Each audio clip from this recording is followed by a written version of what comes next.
If someone asked, is 60 too late or too early to start living a truly meaningful life? How would you respond? Many people think retirement is just a rest stop, a time to sit still, watch the grandkids, and let the clock run out. But there's another way to see it, a brighter perspective, one that finds its spark in the small moments of our daily lives. I once met Carol, 68, who lives in the Chicago suburbs. Every morning she bikes around the nearby park, then comes home to bake cookies for her elderly, solitary neighbors. When I asked her, why stay so busy when you've earned a rest? She smiled, a sparkle in her eye. Because I've never felt more alive than I do right now. It's an interesting paradox, isn't it? We spend most of our lives worrying about what's next, but only truly begin to live when most of the journey is behind us. At 60, you're no longer chained to a chum, the pressure to get ahead or the duty of raising kids. But be careful, because that newfound freedom can leave you feeling lost in an empty space. Do you ever wake up and wonder, am I actually living or just getting through another day? That question, if left unanswered, is a sign that you need a new compass for the road ahead. Fortunately, I've spent years observing, listening, and talking with hundreds of older adults, from gentlemen who love gardening in California to ladies who volunteer at hospitals in Florida. They aren't necessarily wealthy or famous, but they all share something, a vibrant spirit and a deep sense of gratitude for every single day. And from them, I distilled 7 golden rules, not some formula for success, but a map to finding fulfillment from within. In this video, we'll explore the ultimate senior wisdom. 7 principles for living long, living well, and most importantly, living with meaning. This isn't just advice, it's a heartfelt message from those who've walked the path before, a gift for you. Someone at the perfect age to start savoring every single moment. If you're ready, let's start this journey together. Because who knows, you just might be the one to redefine what old age truly means. Let's dive in. Rule 1. Appreciate your health every day. Can you remember the last time you felt truly grateful just for being healthy? Not for having no back pain, no dizziness, no cough, but simply because this morning you got out of bed by yourself, walked, made coffee, and watched the sunrise through the window. At 60, that alone is a precious gift. But unfortunately, health is something we often only start to value once it begins to fail. I met Mr. Richard, 72, who lived alone after his wife passed. He told me that in his youth, he always took his health for granted. He worked 2 months, ate poorly, and skipped checkups. Then he had a minor stroke that landed him in the hospital for 2 weeks. Only when he couldn't sit up on his own or hold a spoon to eat did he realize a healthy body isn't a given. It's a gift we must cherish daily. After that, Mr. Richard started making changes. He began a slow 20-minute walk around his block each morning, added more vegetables to his diet, and most importantly, he learned to listen to his body. When tired, he rested. When feeling good, he did gentle stretches. He often told me, I don't want to be young again. I just hope that each day I don't become a burden to myself. Friend, taking care of your health isn't about grand gestures. It's sleeping an hour earlier. It's swapping a soda for a glass of water. It's going for that monthly checkup, even when you feel fine. It's you actively protecting your own independence, the freedom from relying on others for basic needs, like getting out of a chair or walking across the room. Because when you have your health, you have options. You can still love, travel, cook, hug your grandchildren, and smile with no regrets as you look back on your life. But when your health fades, even a little, everything you want to do gets sidelined by the question, do I have the strength for this? So if you are still on your feet today, don't wait until you're lying down to wish you'd done more. Start right now with a balanced lunch, with scheduling that checkup, with those steady steps each morning, so that every day you live is an active investment in the free, peaceful, and fulfilling days ahead. Rule 2, maintain a positive and optimistic mind. Do you ever notice how, given the same situation, one person sees an opportunity while another sees only hardship? At 60, the difference between a joyful day and a dreary one, a peaceful life and a heavy one, often isn't about your circumstances. It's about the lens through which you choose to see things. I met Susan, 66, at a community library event. She'd just had hip surgery, still walked with difficulty, and her beloved husband had passed away 2 years before. You would think she'd retreat into a shell of sadness. But not her. She started taking watercolor classes, joined a gentle yoga group, and wrote a letter by hand each week to her granddaughter away at college.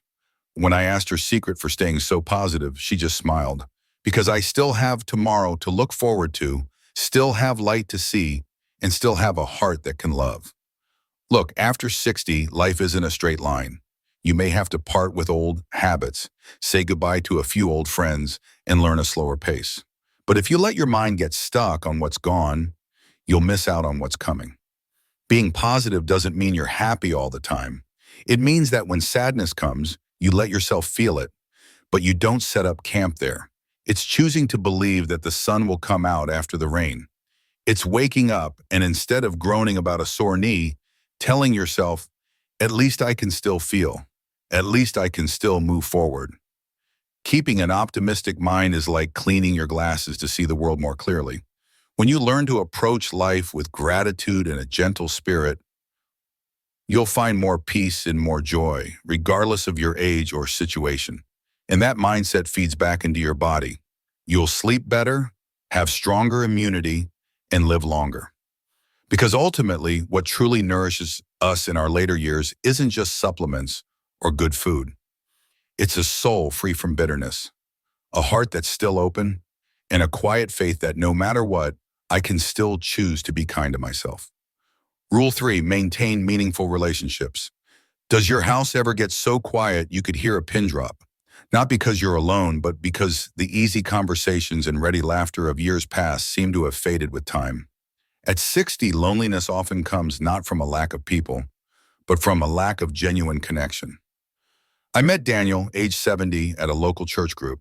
He told me that after his wife died and his kids moved away, a long time went by where he barely spoke to anyone beyond checkout line pleasantries. Then one day he stumbled upon a notice for a seniors book club. He only meant to check it out, but he soon became a weekly regular. Discussions about books evolved into friendly lunches, get-well calls when someone was sick, and even short group day trips. He said, "Nothing can replace family, but these connections keep me from feeling adrift in the world." My friend, after 60, you don't need a crowd, but you do need meaningful connections. Friends you can call when you're feeling low, appointments that give you a reason to get dressed up, and familiar faces that remind you that you are seen and you are heard. Connection, whether it's friendship, family, or just a bond with your neighbors, is the warmth that keeps an older heart from growing cold. It eases sorrow, lessens anxiety, and can be even better for your health than medicine. Studies have proven that seniors with strong social ties tend to live longer, have lower rates of depression, and recover more quickly from illness. So if you realize it's been a while since you've lost track of time in a good conversation, make the first move. Call that old friend, invite a neighbor for tea, join a small group. Don't wait for someone to reach out to you. Be the one who opens the door. Because at any age, the heart needs the touch of a sincere presence. And sometimes, a new friendship at 60 can salvage the years ahead, more gently than any prescription ever could. Rule 4, learn and discover new things. Do you ever think that 60 marks the end of your learning days? If so, you might be missing out on one of life's greatest gifts, the capacity to discover something new, at any age. I once chatted with Ellen, 69, at a local pottery class. She told me that during her nearly 40 years as a nurse, she'd always dreamed of trying an art form, but never had the time. Upon retirement, most people expected her to just relax. Instead, she signed up for a pottery class, followed by watercolor painting, and then an online course on world history. "It's not because I need new skills for a job," she laughed. "It's because I want to feel like I'm still growing every day, just in a new way."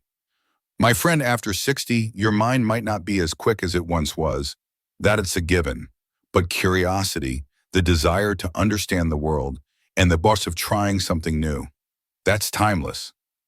Learning isn't just about books or degrees. It can be trying a new recipe for the first time, figuring out how to video call your grandkids on a smartphone, or starting a short memoir of your own. Discovering new things doesn't just keep your mind sharp, it keeps your spirit fresh. When you learn something new, you're sending yourself a powerful message. I still have value. I am still capable. The amazing part is, when your mind is gently challenged, it doesn't just hold on, it actually becomes more agile and cheerful. Plus, learning helps you build new connections by meeting people who share your interests and goals. You don't just gain knowledge, you gain companions for the journey.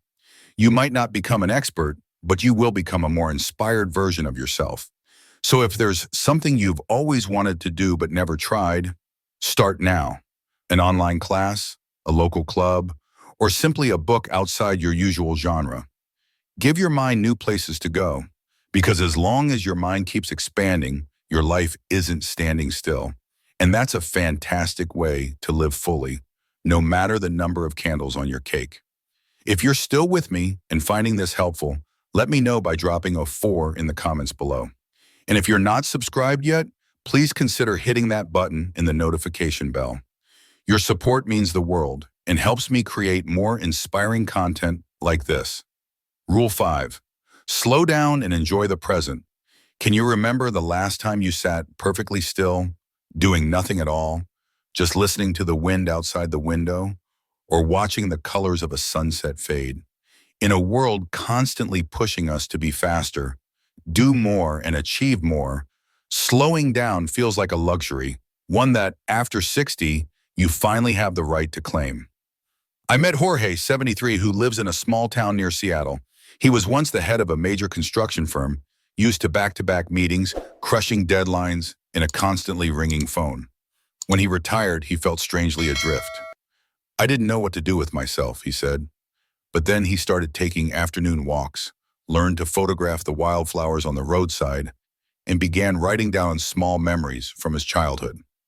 He told me, I used to think slowing down was lazy. Now I know that slowing down isn't stopping. It's finally living more deeply. My friend, 60 is not the time to speed up. It's the time you've earned the right to hit pause, to experience life with all your senses. It's when you can drink your tea without the news on, eat breakfast without checking your phone, and take a walk without counting steps or calories. Slowing down lets you notice the precious details you once rushed past, the sparkle in your grandchild's eye during story time, the bird song on your porch, the simple comfort of holding a hand in the late afternoon, or the smell of bread baking in that old oven. These are the simple things, but they are the golden threads that weave you into true joy. And when you slow down, you give your body a chance to be heard. You stop pushing yourself too hard, ignoring aches, or swallowing your meals and emotions whole. You become gentler in your thoughts and in your stride. So if you feel like time is flying by too fast today, try something simple. Turn off the TV, sit down, and just take one deep breath. Savor that moment, the one where you are truly living, not just getting by. Because at this age, each quiet minute isn't just a reward. It's a gift you deserve after a lifetime of hustle. And slowing down isn't about leaving the world behind. It's about finally catching up with yourself. Rule 6. Share experiences and help others. Have you ever considered that your life experiences, the good and the bad, could be a priceless gift to someone else? At 60, you're not just older, you're wiser, filled with lessons learned the hard way. And when you share that wisdom, you don't just help others on their path. You remind yourself that you are still useful, still needed. I remember Linda, 71, who had been an elementary school teacher for over 30 years. When she retired, she felt left behind, like a door had slammed shut without warning. Then one day she stumbled into a program helping immigrant children with their English after school. After just a few sessions, the kids started calling her Grandma Teacher. In that, she found a new reason to get up in the morning. She said, I'm no longer at the front of a classroom, but I feel like I'm finally being heard, and it makes me feel young again. My friend, over your lifetime, you have undoubtedly weathered storms, learned lessons with your whole heart, and made tough calls. Those experiences, which might feel like they belong in the past, are a treasure trove you can share with the next generation. You might not be a social media guru or a tech whiz, but with a warm conversation, a piece of honest advice, or a well-timed hug, you can pass on a strength that no one else can. Sharing goes beyond words. It can be teaching a grandchild a family recipe. It can be making a new neighbor feel welcome. It can be writing down your family's history to preserve it for future generations. Or it can be as simple as listening, without judgment, to someone who is weary and just needs to talk. When you give of yourself, you don't lose anything. You become fuller. Your heart feels warmer. Your days no longer feel empty, and you reconnect with the ability to care, to connect, and to love once more. So if you ever think you have nothing left to offer, just look back at the road you have traveled. It's possible that you, with your experience and sincerity, hold the key to lifting up someone struggling on their own journey. And in that moment, you're not just an older person. You're a guide. Rule 7. Set meaningful life goals. Have you ever asked yourself, what am I living for? Not as some deep philosophical puzzle, but as a quiet question that surfaces when you wake up without anything to genuinely look forward to. At 60, many people start feeling a void, not because they have nothing to do, but because the things they're doing no longer feel meaningful. I met Henry, 67, at a senior seminar in Arizona. He'd been retired for 3 years, had a nice house and a wonderful family, but he admitted that some mornings he'd just sit by the window for hours, unsure what to do with his day or who he was doing it for. Then on a whim, he joined a volunteer group that built homes for families in need. He just meant to pass the time, but after a few weeks, he felt a shift. For the first time in years, he said, I had a reason to leave the house, not because I had to, but because I wanted to. Friend, living with purpose doesn't mean you have to do something monumental. It could be the goal of getting strong enough to play in the park with your grandchild. It could be the desire to finally finish that memoir for your kids. It could be the quiet mission of helping one person in need each month. Big or small, a meaningful goal will illuminate your days, like a quiet beacon guiding you through uncertain times. Having a purpose pulls you out of a monotonous rut. It forces you to learn, to plan, to try and fail, and through it all, you feel alive. When you know your why, you can overcome almost any how. And people with a sense of purpose tend to live longer, healthier, and happier lives, not just because they're busy, but because they have a reason to love life. So if you feel like your days are blending together, pause and ask yourself, what makes me feel like I'm contributing, connecting, and truly living? Maybe it's a dream you had when you were young. Maybe it's a small thing that makes you smile just thinking about it. See, start there, because it is never too late to live a life on purpose. And when you live with purpose, waking up is no longer about getting through another day. It's about starting a day that matters. A day where you know where you're going and why it's important. So we've walked through 7 profound principles. Lessons distilled from the real-life experiences of thousands who have gone before. Cherish your health, cultivate a positive mind, nurture your relationships, keep learning, slow down, share your wisdom, and live with purpose. Each one might seem simple, but together they are the foundation for a deeply fulfilling life, especially from 60 onward. Old age isn't the final chapter of your life. It's the chapter written with wisdom, awareness, and profound gratitude. It's not about trying to be the person you once were, but about becoming more truly yourself, slow enough to appreciate, experienced enough to choose wisely, and loving enough to share your value with the world around you. Maybe you've thought, I'm too late, but you're not. Right now, with all the miles you've traveled and the depth you've gained, is the perfect time to start living with intention. And right now, every choice you make, no matter how small, can shape the rest of your life for the better. So I invite you to pick just one of these 7 principles to start with today. You don't need a massive overhaul, just one small step. Maybe it's a nutritious meal, a call to an old friend, a new book, an afternoon without a schedule, a story you tell your grandchild, or simply waking up a little earlier to look at yourself in the mirror and smile. Because you deserve an old age that is not just peaceful, but is also deeply meaningful. And a life, when lived with awareness and love, is never, ever too late. Thank you for listening, for sticking with me all the way to the end. I hope this video planted a little something beautiful in your heart. And if you feel inspired, I'd love to see you share it in the comments. Just type, "I'm ready to live more fully." You never know, that simple sentence might be the spark someone else needs to see today. I'll see you in the next video, where we'll continue this journey of living deeply, fully, and making every year count.